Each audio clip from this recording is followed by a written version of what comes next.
everyone. Today we are going to be talking with and hearing from Christine Susumi, who wrote The Flight of the Crow. We are at Orca Books today. Fantastic bookstore here in Olympia, Washington.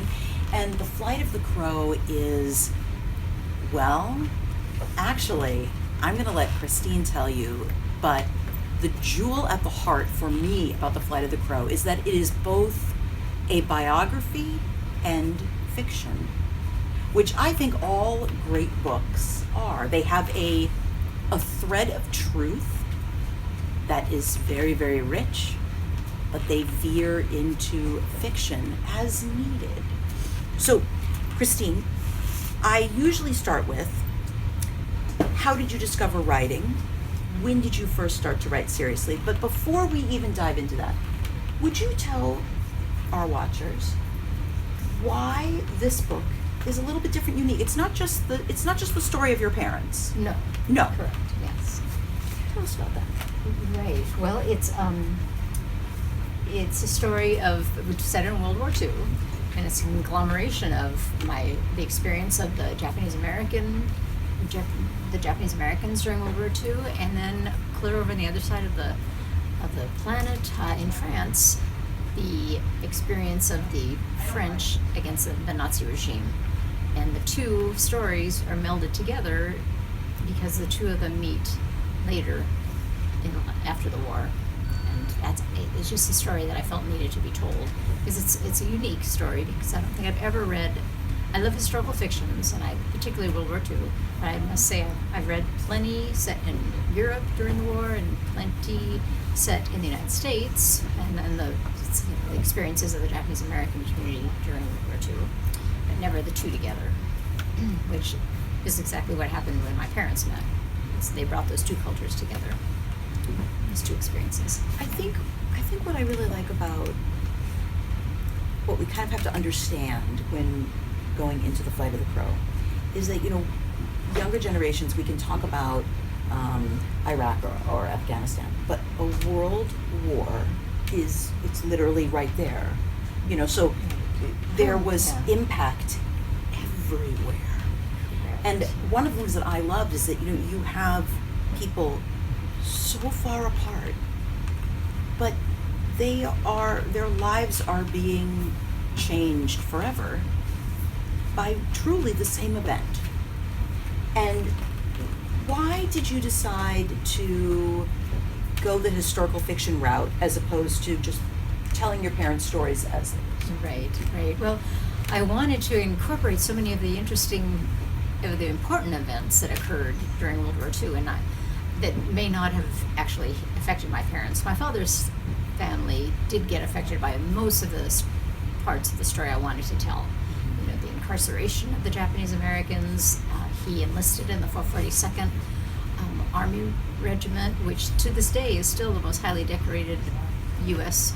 Army regiment to the day, of its size and duration of service. So I wanted to, and there were so many, but on my mother's side of the story, she was too young to really have been involved in a lot of the things, but my grandfather had been in the French resistance, and he was, he fought alongside, and they hid a Jewish couple in their home, but there were so many other important events that happened during World War II in France and in Europe in particular that I really felt I wanted to incorporate that. And then unfortunately, most of the family and friends were passed away by the time I wanted to write this story. So I had to make up a few, I had to use my own imagination to figure out, to make the story complete. Yeah. With Diane McPhee and T.G. Sparks that we spoke with in previous weeks, we talked about that importance of drawing from real life and the things that we're passionate about. Have you always been passionate about your family history? Or, you said you've always enjoyed historical fiction in general, which I think is important to love your genre. Yes. I probably started getting really involved with it, unfortunately, after they passed away. Yeah. Was when I really started getting involved in the entire story, both sides. Mm-hmm. So, Because during like the grieving process? Was it you felt like you had lost?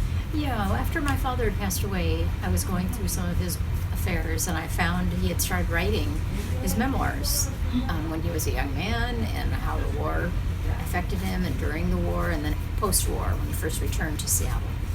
But he never finished it, and there were such deep emotions written in this story that I just felt I had to finish it for him.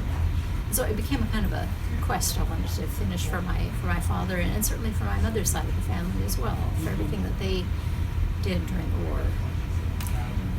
Last week, Diane McPhee, who writes a mystery series, she talked about a dear friend of hers who wrote about coming into his mid-60s and how that made him question a lot of things. And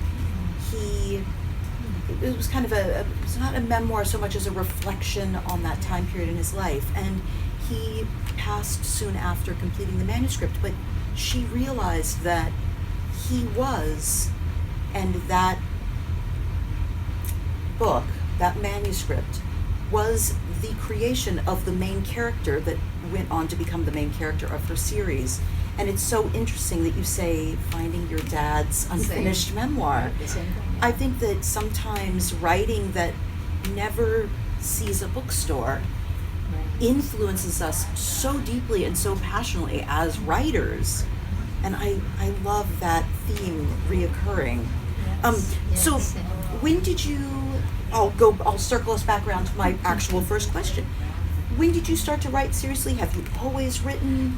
No, definitely never written. Also, my father was a big reader, and he was quite a good writer too. I actually included most of his, actually took it right out of his memoirs and planted it right into my book without changing his words. Yeah, because I thought he was an excellent writer. So no, I was definitely not a writer, and I've always loved reading. Mm-hmm. So, right, and it wasn't really until I found his memoirs that I got kind of drawn into this whole idea of wanting to get his story out to the world. And that's not just his story. There's the history of the Japanese Americans during World War II, and then coming back into the United States after the war. It's a pretty difficult time, and that's why I just wanted to.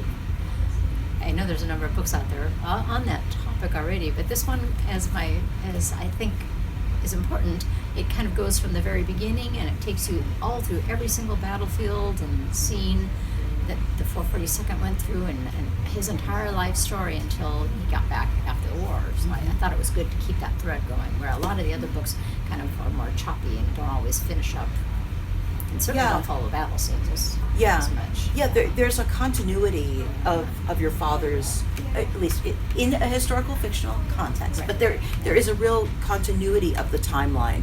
You don't feel like it jumps around, because it doesn't. And what I really like about that is that it allows us to fully engage with the character, the real person. And because, our lives don't jump around, you guys. We actually have to live through all the parts. So I really appreciated that, actually. Okay, so seeing your dad's work inspired you, and I love that. Did you ever think to yourself, well, if Dad could do it, I could do this? Yeah, I did. Yeah. I thought maybe I could. I tried. And you did. The book is beautifully written. Yeah. Well, it took a lot of research. Yeah. A lot of research. Oh my goodness. Right. I mean, I returned to France, went to the battlefields where he had fought, and then of course went to my mother's village where she had lived, and where they, had the Nazi occupation. And, tried to study up on all some of the important events that happened in her region of France too. Things that a lot of people in this country aren't aware of. Like there's a tragedy in a town called Loredour that I really thought was important to include in here. So that's why I had to add some fictional characters so I could somehow weave that into the story. Because I think those elements are important. They are important to the overall story. I mean, I think it surprised me as just someone who works at your publishing house that there were stories that happened right here, not just right here in America, right here in Washington State, that I'm like, that's not taught either. And so I appreciated your honesty, your authenticity, and because it's okay if parts of history are difficult, they're still important. And why they're primarily important, you guys, is so that what these folks, what these living, breathing human beings went through, one, should not be forgotten, but also should not be repeated. And I know it's easy for us to say that, oh, history repeats itself, it's just bound to happen. No, it isn't. There's all kinds of parts of history that don't repeat themselves because we stop them. All right, that's enough of that. Christine, what I love is that without seeing any of the videos of the other authors that have been here the last 2 weeks, you are repeating some of the importance that we have touched on, which is research. It doesn't matter if it is a fictional book or a nonfiction book. Obviously, with nonfiction, you do a lot of research. But with a fictional book that you want true authenticity, people say, well, I made up the world. You guys, physics are primarily the same, unless you're writing some kind of high fantasy. Research is so vital, and I always love an author saying, I did so much research. More time was spent researching than the physical writing often. And that's normal. What was your writing process for The Flight of the Crow? Did you have set days? Did you have a ritual? Did you always have a cup of tea? Tell us about your actual process. Yeah, not at all. It was so spread out. It is well over 10 years, so it really wasn't much of a process. I had to organize my trips, and then I would have to get admittance into the archives so I could go through all the old newspapers in France and make copies of them and take them back and try to read them all. Interview. I found an older gentleman who had lived through the battle that occurred in my mom's hometown, and I interviewed him over a series of days. So it just took forever, and I just piecemealed things together. And then when I decided that it was, I just started sitting down and writing. You just sort of write. Well, I followed my dad's timeline because he had quite a few other things written down. Then I would just parallel my mother's life that followed what he was experiencing during the same time period. So yeah, it just took. I can't say I really had any kind of organization, no process at all. I was really disorganized. Well, but dedicated. Well, I belonged to a writers group, and that really helped motivate me. If it wasn't for the Silverdale writers group, I could have never done this. And what is the writers group process? Do you guys meet once a month, once a week? Do you share work? Yeah, well, we used to meet twice a month, but after COVID, we couldn't meet anymore, so we just started doing weekly Zoom meetings, and that's what we're still doing. And do you guys share work back and forth and critique? Yes, exactly. Writers groups can be invaluable for some authors, you guys. I always say, find what works for you. Some folks do not do well in a writers group environment, but if you find that it is encouraging you to write, that it is supportive and constructive, remember, if you have a group where everyone is just saying, it's great, that's not the group for you guys. You want to have folks that can actually articulate, why is it great? Where is it slow? And I always say, as an author, when you give a work to someone and you ask them for a critique, don't just say, what do you think? Say, what do you think about? Because as a writer, you should have a sense of your work. For instance, you could say, what do you think about the character of John? Is he likable? What did you think about the scene where the cat is in the frozen food aisle shopping? Did you find that believable? Things like that, to have actual questions about pacing, to really help your reader, because sometimes people get lost. They love what you've written, or they're the kind of reader that just loses themselves in a work, and it's hard for them to help work it out. So, over the course of 10 years, what kept you going? Why didn't you give up? 10 years is a long time. And you say, it wasn't like it was a particularly organized journey, but you kept returning to that project. Well, that was my goal. I wasn't going to stop. It was a goal I had set for myself, and and after you put so much research into it, you felt like you really wanted to write this book, and the writers group was so encouraging, and so I just didn't want to stop, and it started really coming together after a while. Yeah, right. I like that. Now, once you had, let's call it your first draft. Oh, right. Did you put it aside then for a little bit? Did you?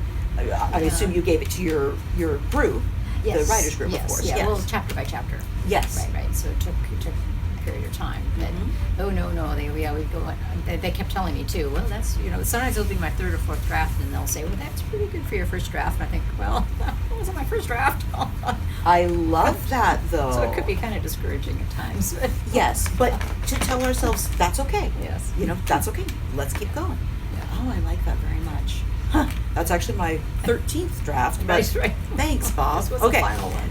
Yeah.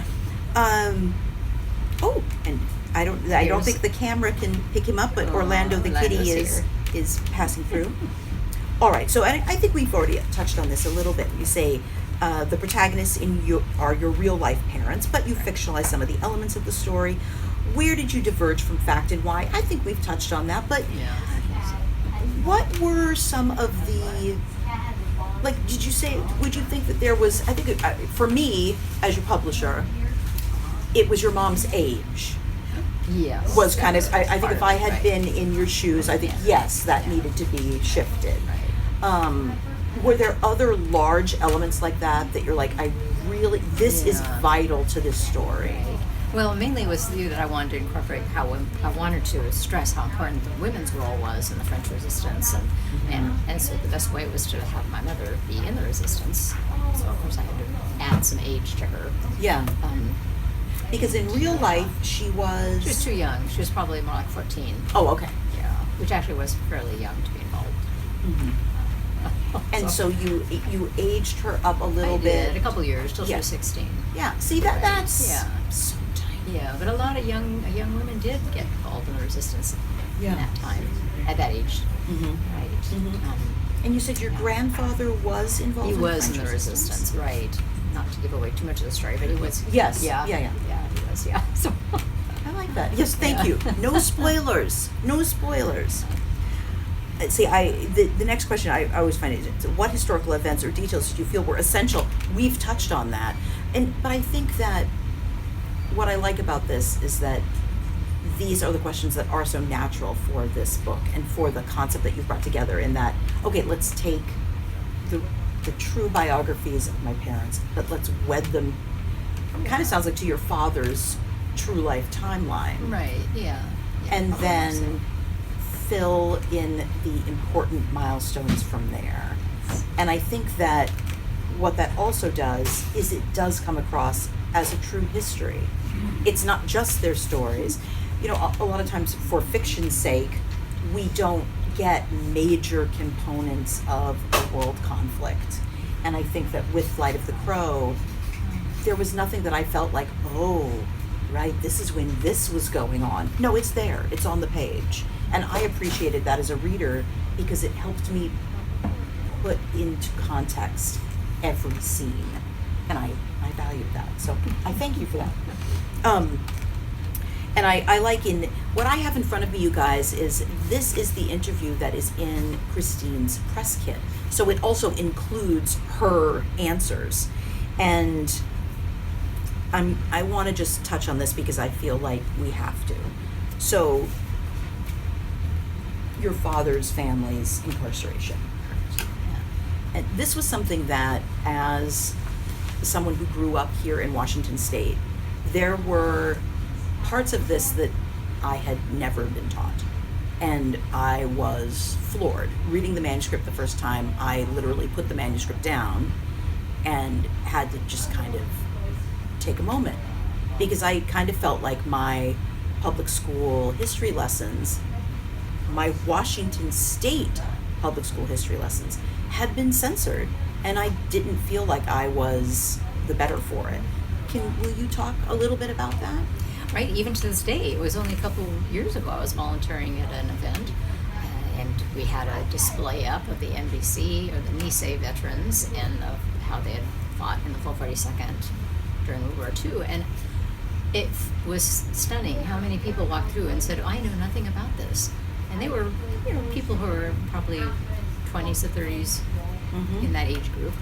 So it surprises me that to this day they still aren't aware of that. And I'm in my 50s, you guys. So I mean, it isn't just, we're not making a comment about young people here.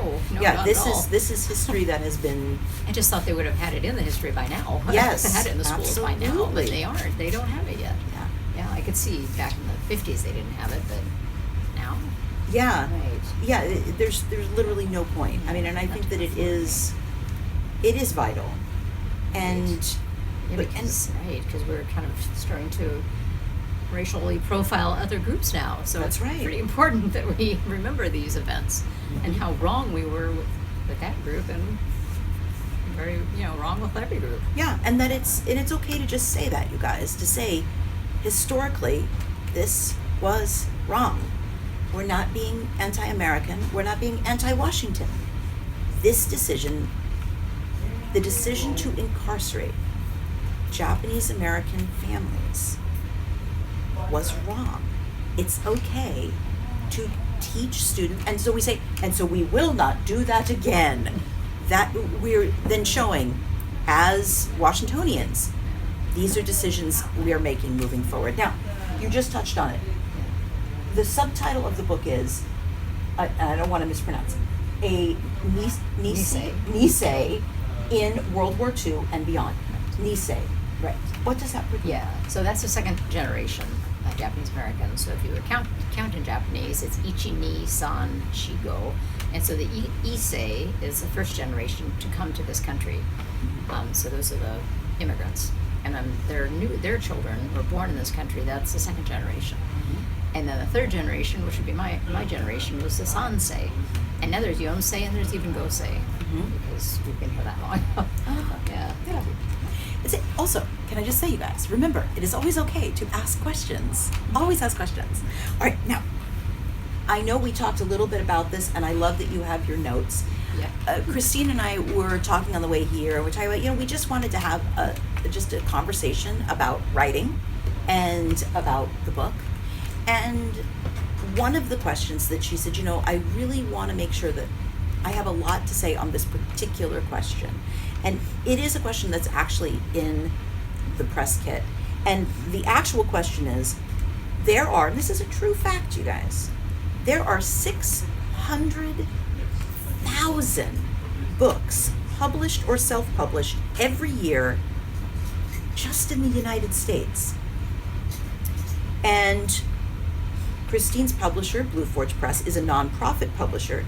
We don't publish trendy books. We like to say we publish timeless, not timely books.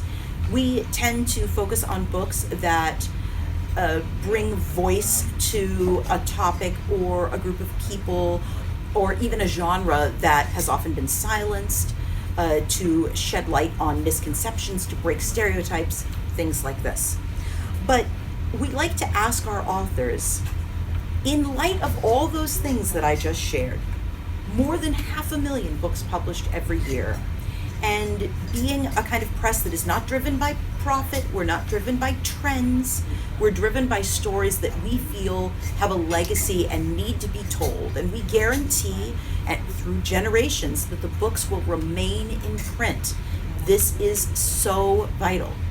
We ask our authors, our artisans, why do you feel this story, your story, needed to be told? And that is the question that I now pose to you, Christine, and I know that you have written down how you'd like to answer it, and that's okay. I want to make sure I don't miss. I feel that the sacrifices that these men and women made are very important for us to remember.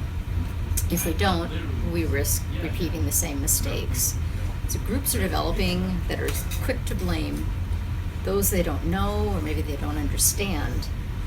And if we must not forget how easily fear and ignorance can fuel racism and fascist ideals, even within a democracy. So instead of fearing the unknown and settling in our ignorances, we need to realize that we actually have much more in common with one another. And a little respect really can go a long way. And maybe we can actually learn something along that way. I think that's vital. And also, I know that a lot of our folks that tune in for these videos, they are readers, they read everything they can get their hands on. And can I just recommend Timothy Snyder's book on tyranny? It's a little book, you guys. It's practically pocket size. And guess what? They've done it in paperback. They've done it in hardback. They've done it in multiple languages. They've even done a graphic novel of the book. But it's little tiny lessons and they look at history and they look at now. Because tyranny doesn't just happen. Tyrants don't just magically wake up one day and they're in power and have control over armies and governments and people. It happens slowly in little steps. And what Timothy Snyder has done is break those steps down. He talks about World War II. He talks about World War I. He talks about right now. And the little things that we can do, and it isn't just get out and vote, guys, even though get out and vote, guys. It is also about being aware of what does censoring look like? What does censor look like? What does freedom of press look like? What does community respect and respecting our neighbors, knowing our neighbors, what do these things look like, and how do they set the stage for tyrants, and how do we not set that stage? So do we have any question? Yes. I think I have two, if that's okay? Absolutely. I hope they won't be too long. Okay, so Flight of the Crow has two protagonists, and thus two narrators. And obviously each of them has a unique voice. And I was curious, did you find it challenging to switch between the characters? And how did you ensure that both of their narratives were so clearly distinguishable? Right. I think what probably made it so easy is that they were my parents. So it was pretty easy to switch between. Yeah, it's a good question, but right, because I was so intimately tied to them, it was fairly simple for me, right? Yeah, I hope I described their voices well, yeah, clearly enough. I think someone can open the book at any place and start reading and know instantly. And I think, and not just because it's a man and a woman, not just because they're indifferent, but just the voice and their perspective on what they're seeing. They're taking things in a completely different way. And I think that's a great question. I really appreciated that. You said you had a second question. I'm sorry. Yeah, obviously, this book is very personal, but it also feels very resolved, contained. Given that these are fictionalized versions of your parents, have you considered writing a second book? And if so, what would the focus be? Oh, would you follow more about your parents, more historical, or something completely different? Have you ever considered? Yeah. Good question. Well, definitely not a continuation of my parents, because I feel like I hit the most important aspects that I wanted to about my parents. Yeah. But as a veterinarian, I've kind of toyed, obviously, with some ideas about some of the wonderful experiences I had as a veterinarian, but that's, Christine, yes, Christine is a veterinarian in addition to being an author.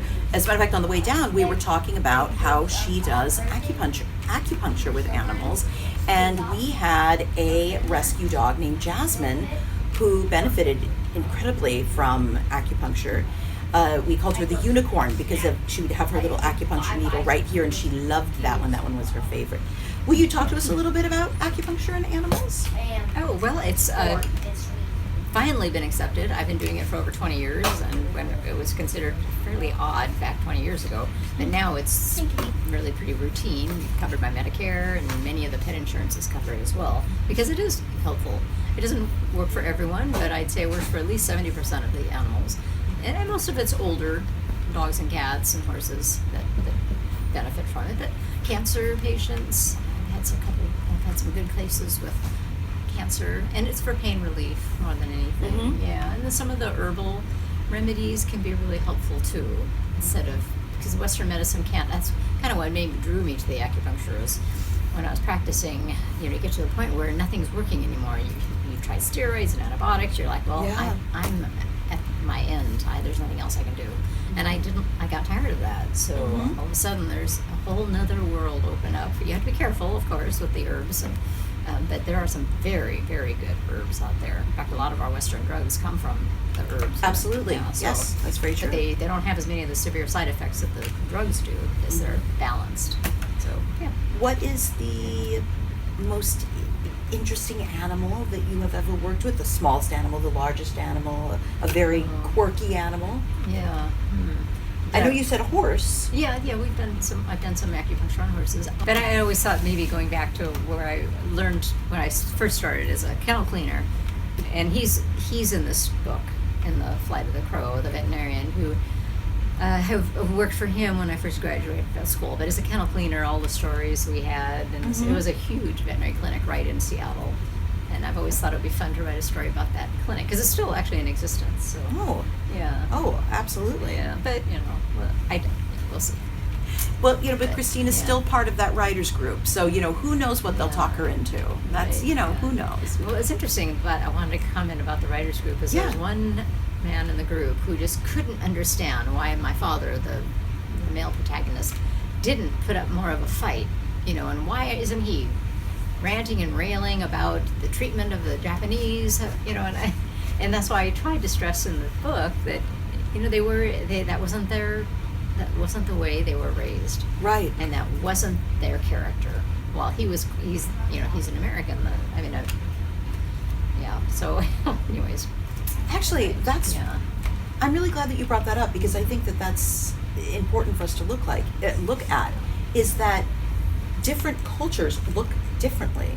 People are, again, I know there's always the exceptions that actually prove the rule, but culturally, that wouldn't have been acceptable. That's not in that time period. And in some ways, if you are an intensely patriotic person, if your government is saying, look, we need to do this, Yeah.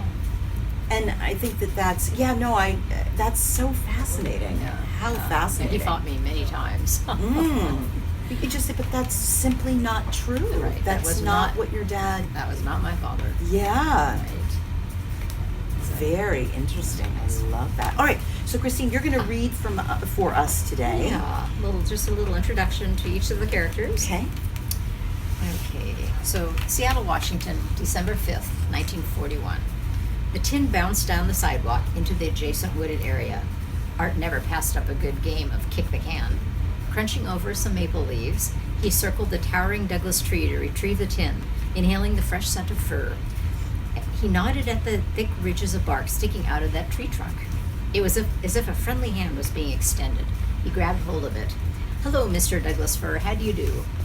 From above, a resident squirrel chattered in aggressive scolding, his tail flickering to and fro, warning the unwelcome intruder. "Don't worry, I won't get into your nut stash," Art said, smiling at the perturbed resident. Nothing restored his soul like walking among the trees and its fauna. His West Seattle neighborhood had a continental feel. There was a mix of Swedes, Norwegians, Greeks, and Yugoslavs, plus a sprinkling of Japanese living in brick and clapboard homes. Most Japanese lived closer to downtown in Japantown along 12th and South Main, but his family had settled at the base of West Seattle on Spokane Street in an area called Youngstown. Their shop, Highway Florist, also served as their home. It was owned by Bethlehem Steel, whose factory loomed above the shop.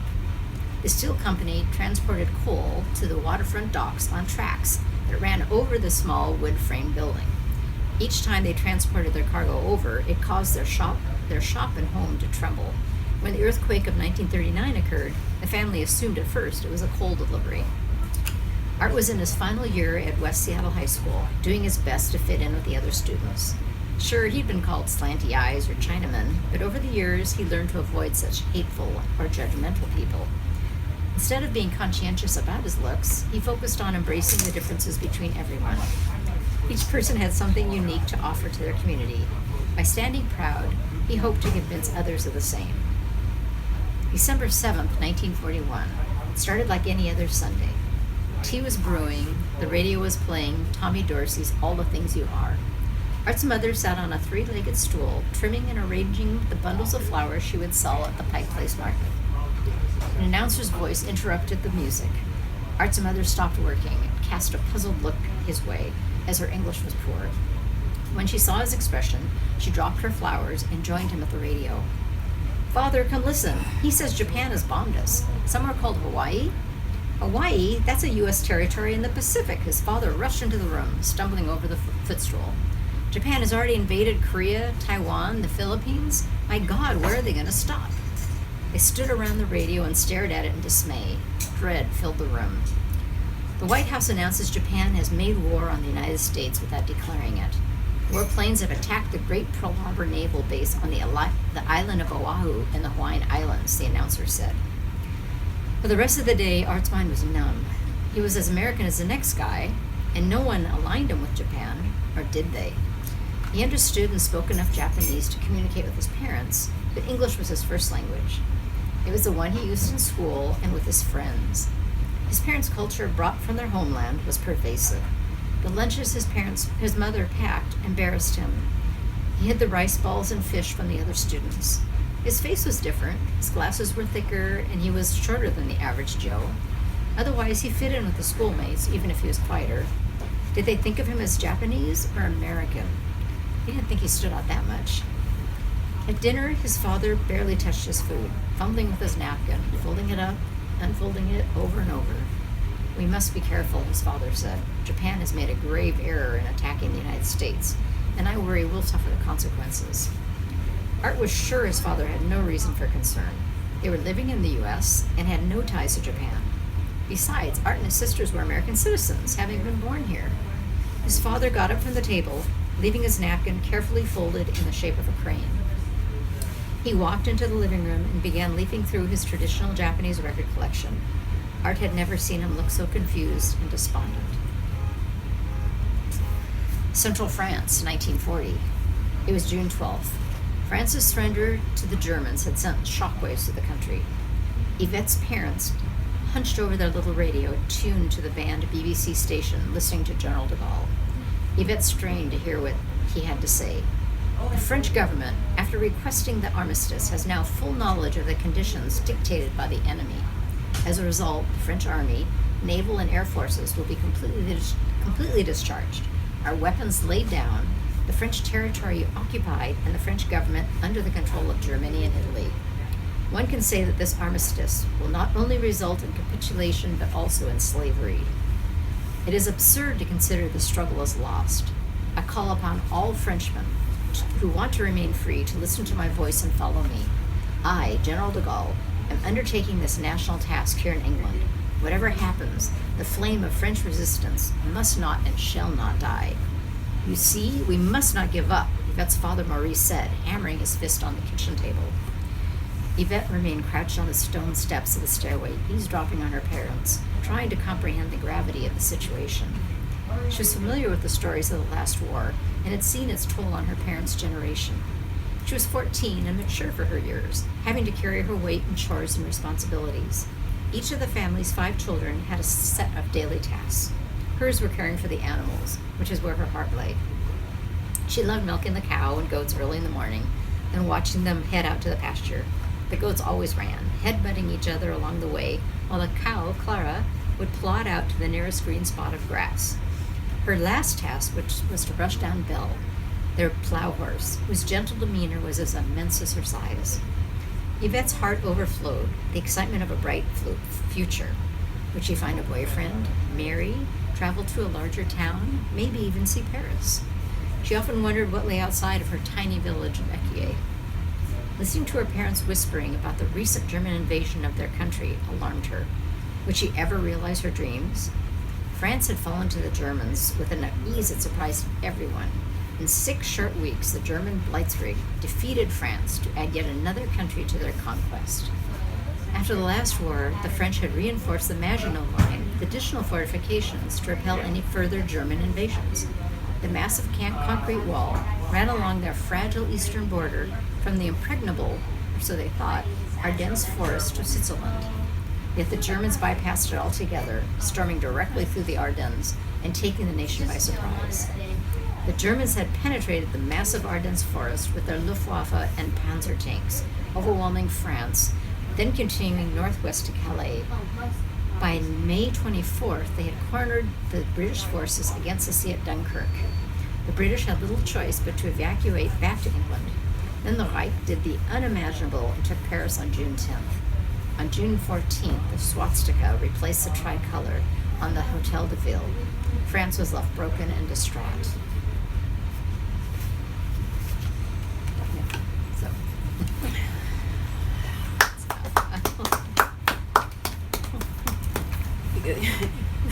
It's interesting that Christine ends and says, "That's enough. More than enough." I mean, it is amazing that you touch on just in this opening how quickly So I think what's really fantastic about this is that it, what Christine just read, the segments, which I know that you said you lightly edited them, but we've met her father and her mother's characters in these excerpts, but also to show in real time how quickly things unfolded from one day of, it's happening, there's a world conflict going on, to how quickly it was brought home for both her mom and her dad. And that, again, could kind of bring things full circle, and to talk again about Timothy Snyder's book, it is important why we have to kind of keep an eye on what's going on, everything from our own communities, and then expanding out our state, our country, the global stage. Thank you, Christine, for sharing with us today. And is there anything else that you would like to? So no, thank you. And any other questions? Fantastic. Thank you for coming. And you guys can find The Flight of the Crow at Orca Books in Olympia, or everywhere that fine books are sold. But if you come to Orca Books, you can actually get a copy that is autographed, because that's what Christine is going to do now.